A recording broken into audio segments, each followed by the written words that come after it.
Ben Carson has formed a presidential exploratory committee, and so the question is, what is the first issue that he's going to tackle as a candidate? Well, it's the issue of how people become gay, of course. He's a doctor, he's got a theory. Let's listen. Same-sex marriage. You have equal protection. It's working its way through the courts. The decisions are getting more and more uniform. But then you have people of faith who say marriage is ours. God says it is a man and a woman. The Bible says, my faith says.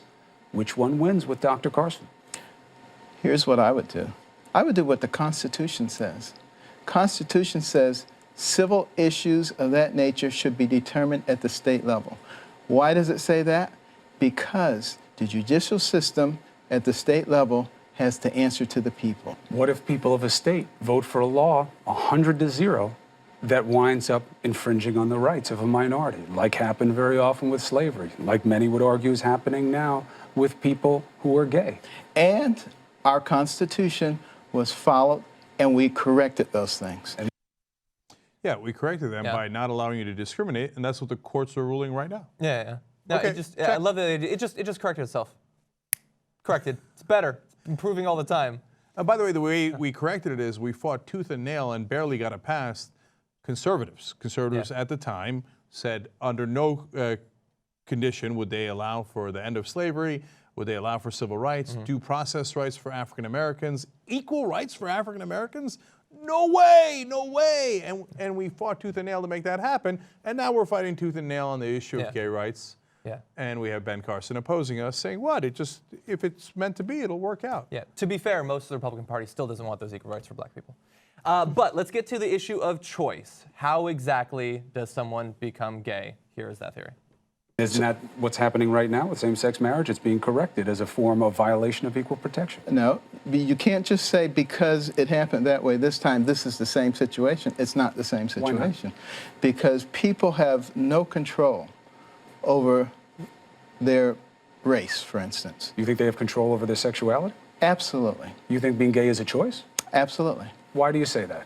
Because a lot of people who go into prison straight, and when they come out, they're gay. So did something happen while they were in there? Ask yourself that question. Never go to prison, and you know there's a whole theory of dominance. Wait a minute. I said a lot of people who go in, come out. Are you denying that that's true? I am not denying that that's true, but I am denying that that's as a basis of understanding homosexuality. If, in fact, that is the case, then it obviously thwarts what you just said. No, it does not. Okay. So I have a bit of a unique take on this, but I would have liked Chris Cuomo there to ask the follow-up that we did with Pastor Manning. Well, if you think it's a choice, and for example, if you were in prison, would you be tempted to make a different choice, right? And I'm always curious what their answer to that is. And we know in our interview with very conservative Pastor Manning, he said, oh, he was in prison, and he did think it was a choice, and he was enormously tempted. And so you never know, maybe Ben Carson would have admitted likewise. Yeah, or when did you choose Ben Carson to be straight? And then tell us about that period of uncertainty beforehand. What were all the various pros and cons that you considered before you decided to be straight? Presumably decided to be straight. We don't know for sure. Right. Now, here's my unique take on this, though. I actually think that he's not entirely wrong. Okay, now, here's what I mean by that, because we're looking at this in too much of a binary way of thinking. Somebody's either gay or somebody's straight. So if you're straight, you know, I think that, you know, if you're straight out there, you'll think the same way that I did. I was always into girls, and it was not really much of a question. And supposedly. Yeah, right. Wink, sure, right? Now, and if you're gay, it is more of a question because society says, be straight, be straight, be straight. But no matter how much society pressured you, you couldn't help it because in reality, you're gay. Okay. Yeah. Now, that is true for a lot of people. But I think most people will concede that sexuality is a spectrum. And so within that spectrum, we're talking about the people who don't have a choice. This is super rough, but are presumably like 90% straight, 90% gay, right? And I'm not saying 100% because that's comical, right? So, no matter how much that gay guy tries, and he dated a couple of girls, he had sex a couple of times, etc. That was his 10% of being straight, and it didn't work. He didn't have a choice. He's overwhelmingly gay, right? And maybe a lot of people are overwhelmingly straight, but there's also a lot of people that are in the middle, right, in this spectrum.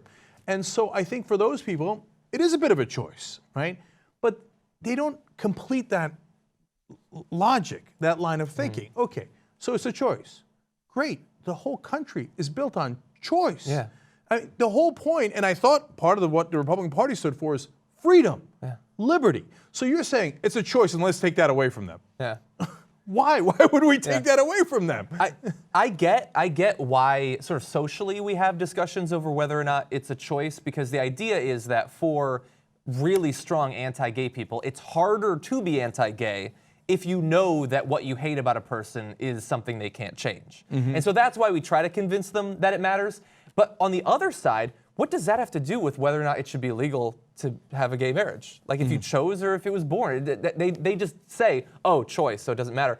But also, the thing that scares me about Ben Carson in that clip is not necessarily that he's anti-gay, it's that he's an extremely sloppy thinker. Let's say that he's right, that people go in straight and come out gay. I would argue that realistically and tragically, they go in straight and they come out having been raped, which is a slightly different spin on the same idea. His explanation is not the only explanation. Perhaps they went in gay but closeted and then were sort of forced or had the opportunity to finally come to grips with what they are and came out straight. There are other alternative explanations as well. Or they come out extremely traumatized. And we know that some of the research actually that a friend of mine does in terms of early childhood abuse and the effects that it has on sexuality and things like that. But anyway, the point is that Ben Carson's explanation is not the only one, and even if he's right, it has nothing to do with the laws that he's talking about. And I'll take it one step further, which is, if you believe in Ben Carson's way of thinking, then men are enormously bisexual. So they could go either way. It depends on their circumstances. So if they're out in the real world, maybe they have plenty of opportunities to be with women, and there's a lot of societal pressure not to be gay, so they go largely straight, right? Yeah. But if they're in prison and there's only guys around, according to Ben Carson, most guys will have sex with other guys.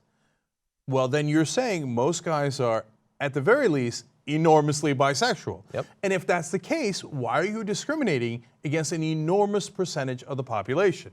Why are you saying to all those men who you think are actually somewhat gay, okay, you just called most men gay, right?